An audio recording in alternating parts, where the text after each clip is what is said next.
Yo, yo, yo, what up, what up, what up? Fans of the fucking sport. It's Lamar with Salah Sports TV coming right back at you. Well, actually, not right back because it's been a couple days, right? Coming back at you with another one. Hopefully everybody had a good weekend. Yeah.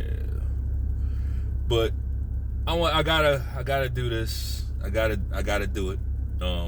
I purposely held out on this video until after my boys got eliminated. Kind of had a feeling, we wasn't gonna get this one yesterday, but I'm proud of my team, man. We played good, man. And if you don't know, I'm talking about the Baltimore fucking Ravens.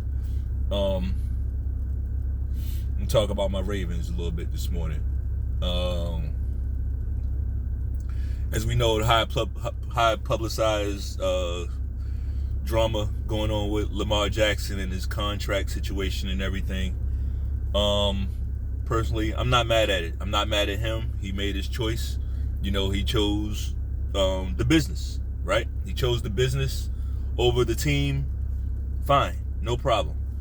Why do I say he chose the business over the team? Why do I say that?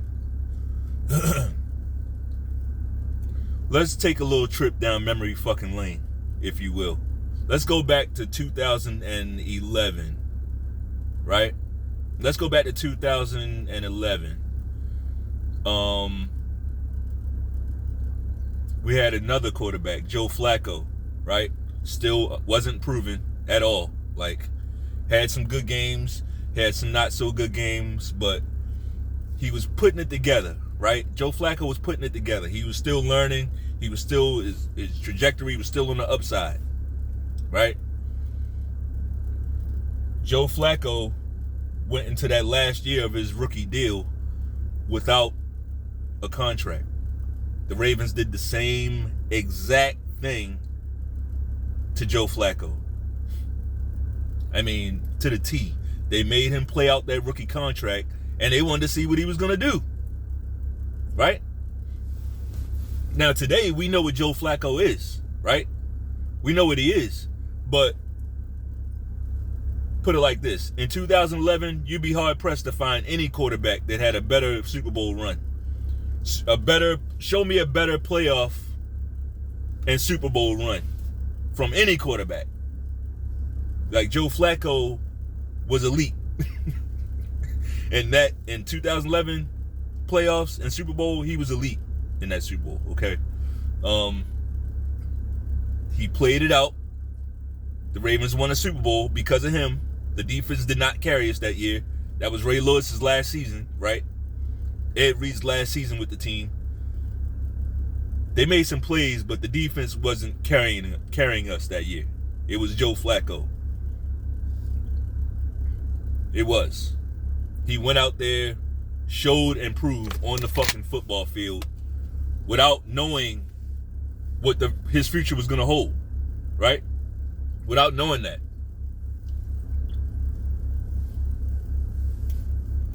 As we know now, Flacco got his monster contract in that offseason. They paid him for the job he did. I don't think he had to win a Super Bowl to get that contract. Personally, I don't. Now, he probably got a little bit more because he did, finish the fucking job. Maybe he got a little cherry on top. Maybe he did, right? But it's my belief that he would have got that contract, once we won a couple playoff games and they saw that he was the real deal. Come on. The Broncos game, we won it off a Hail Mary, basically. Getting into overtime off a Hail Mary pass. If you ask me, Flacco already had his money by the time that game came around, right? The Ravens just want to know what they're getting. Here's the kicker about the Joe Flacco contract. He got his money and turned the shit right afterward, right? He got that all that big money, and he behaved like a guy who just got big money, and he behaved and played like a guy who just got some fuck you money. Because his play right after that was man, fuck you. I'm paid. I'm good. He behaved that way. He played like that. Now, fast forward to Lamar Jackson. Bro, I never understood his strategy with this contract thing. I never really understood it. Never really quite got it. A lot of stuff. Look, I'm gonna be with you when you're right. I'm the type person I'm with you when you're right. And a lot of people will say, "Well, who you think you are? You don't know what's right, or you're right. Like you got your." Look, right is what it is to me. That shouldn't even have to be explained. Everybody got an idea of what they think is right and what they think is wrong, or at least they should. If you don't, you just out here pissing in the fucking wind. You don't know anything.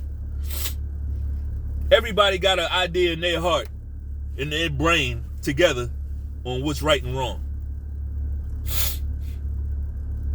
Like, you fucking kidding me? Yeah. What's right and what's wrong? I don't back down from that. Do I get it that somebody else's right and wrong might not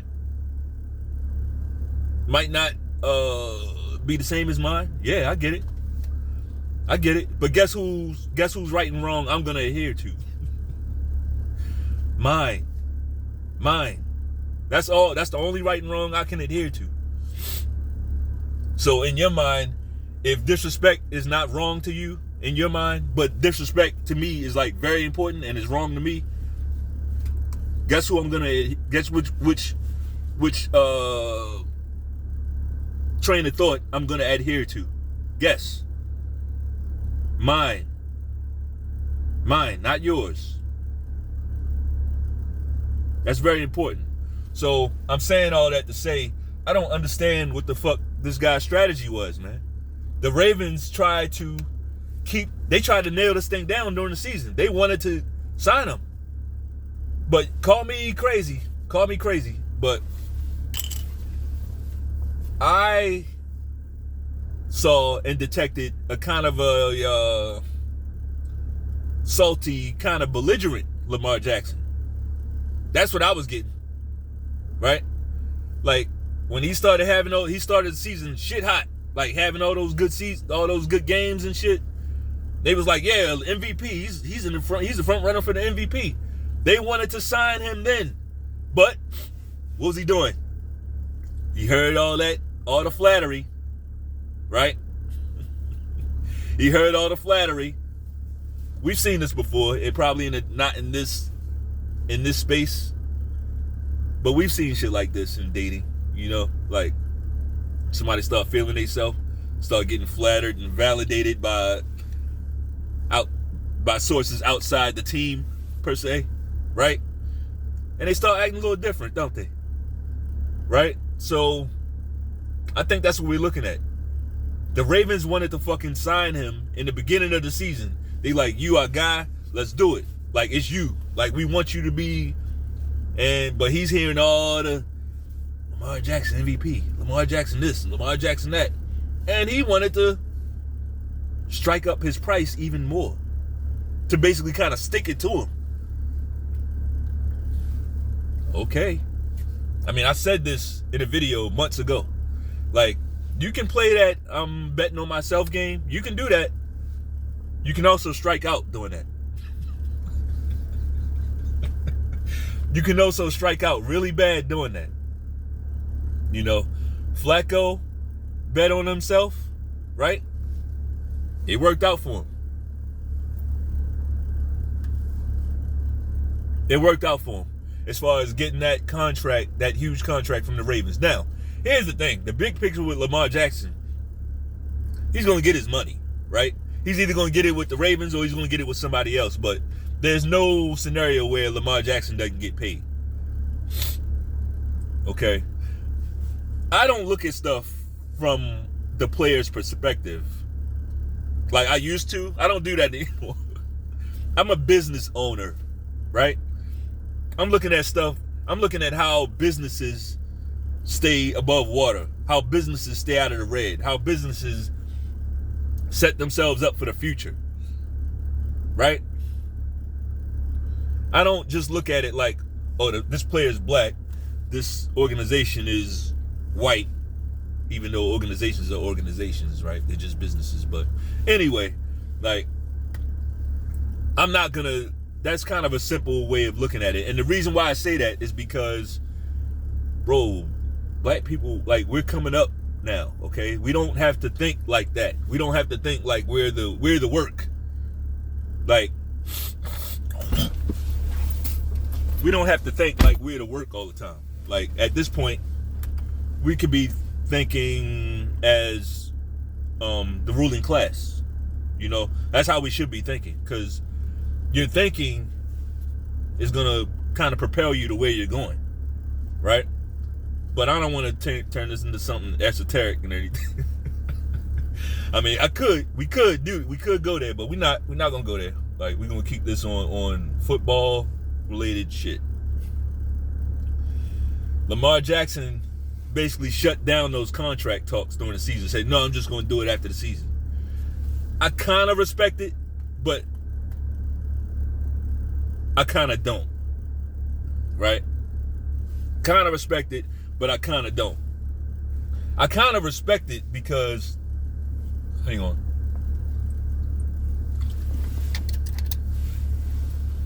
I kind of respect it because, and this is the only way I respect it. I respect it if you're saying, look, we're just going to focus on it after the season.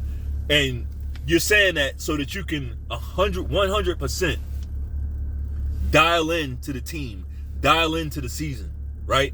So that you can 100% focus on playing the game and winning, like performing at a high level. Like, I'm with it in that respect, right? Here's why I'm not with it. Because he didn't exactly do that, did he? Like, he got a little knee twist and sat out the rest of the fucking season. Like, he legitimately did that. He sprained his knee. It's a sprain, okay? We all know about spraining bones, joints and shit like that. It happens. Ain't no way a sprained knee. I tore my knee up last year, and I'm back in action now. This guy sprained his knee and sat out, 2-3 months, bro. We can't, no. I'm sorry. That don't work for me. To me, if you wanted this contract from me, you didn't do the right thing to get it. Like, he quit on that team. Like, once you quit on me, we through. We through. And ironically enough, this ain't the first time he's done it. Like, he only played 12 games last season. Like, he'll shut it down. He'll shut it down.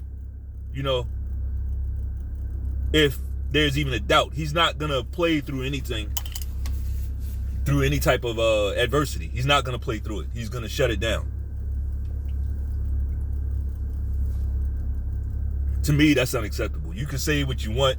Tom Brady's too old. Tom Brady this, but guess what? Tom Brady had his ass out there.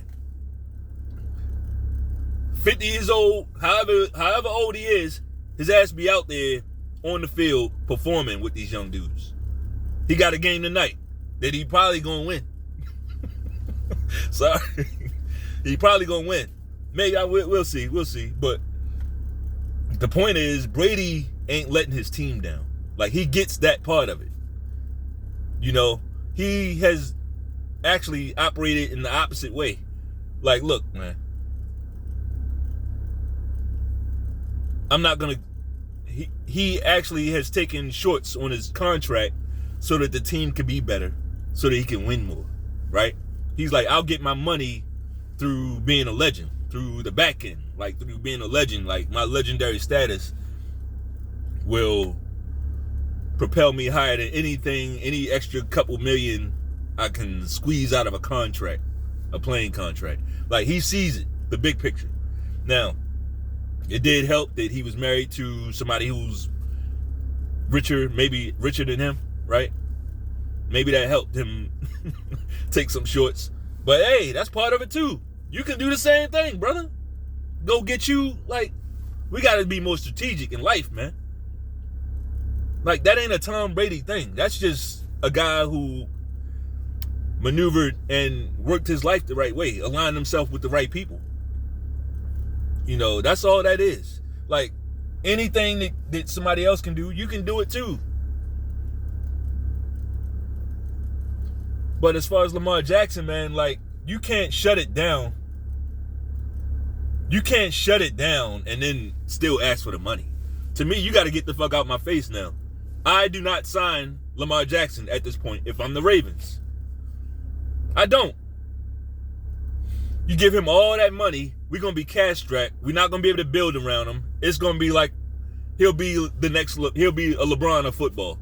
He'll have all the money, but he plays a style that's going to rely on him doing everything, right? He's going to be hurt at the end of every season. Like, the precedent has been set. He did this, now he gotta go somewhere else. I would trade him for a king's ransom. I would. You can get some pieces back. You can get your quarterback.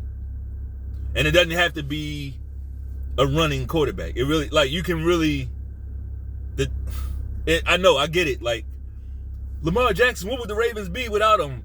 Right now, we wouldn't be a whole lot without him. Why? Because we had to build a whole offense around this guy.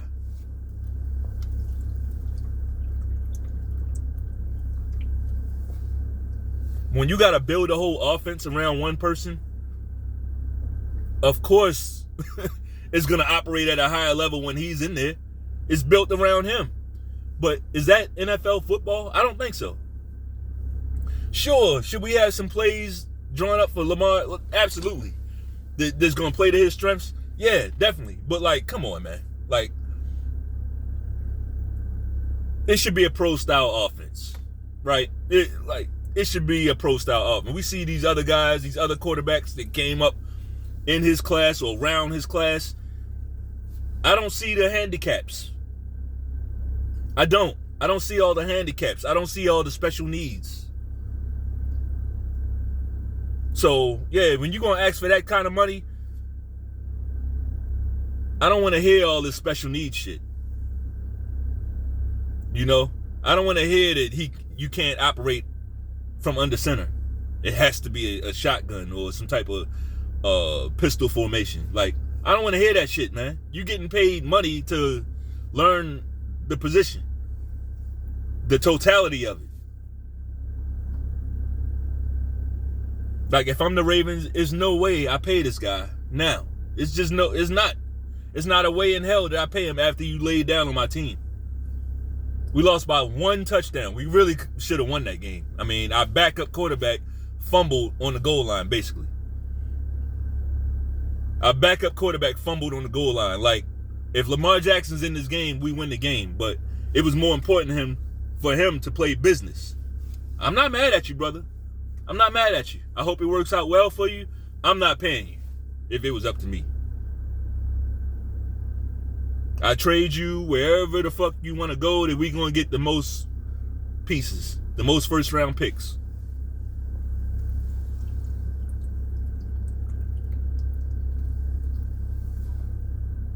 No problem. No problem.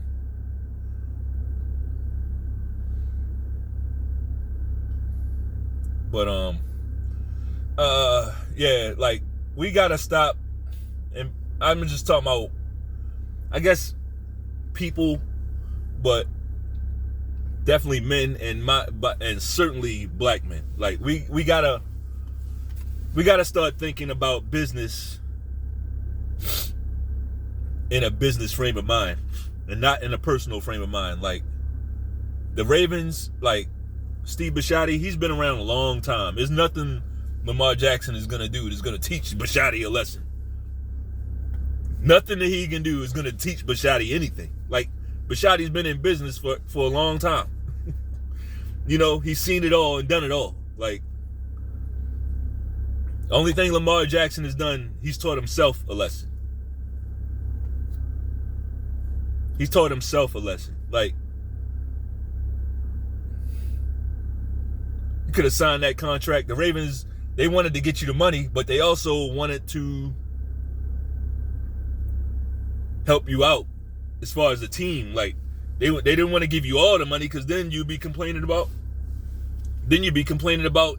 your team sucks. So that's the Raven way. We're not gonna just fuck up the whole franchise for one person to make one person happy. And I like that. I like the fact that they don't do business that way. But you sitting down all those games, bro. Hey, congratulations on saving your body, right? And not sacrificing your body. Now you can probably go into the next season fully healthy with your new team, hopefully.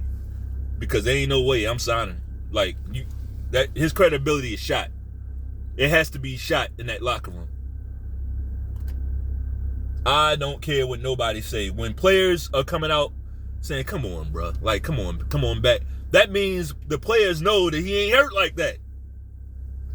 Right? It don't matter what the media say, me, what fans, what we say. It don't matter. Like, when you got other players coming out saying, come on, bro, put a brace on it. Now, granted, Michael Vick ain't on it. He's not a teammate. But you got his teammates saying, come on, man. Like, we need you. Like, we can win the Super Bowl this year.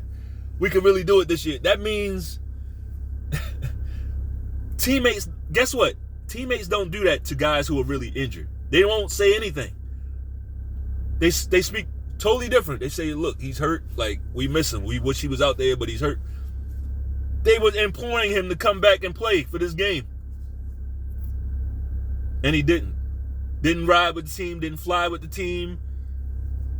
He's made his decision. It's time for the Ravens to make their decision. Like, I'm good either way. So that's all I got, man. If you like the video, go ahead and grab the football and spike it right on that like button. Peace.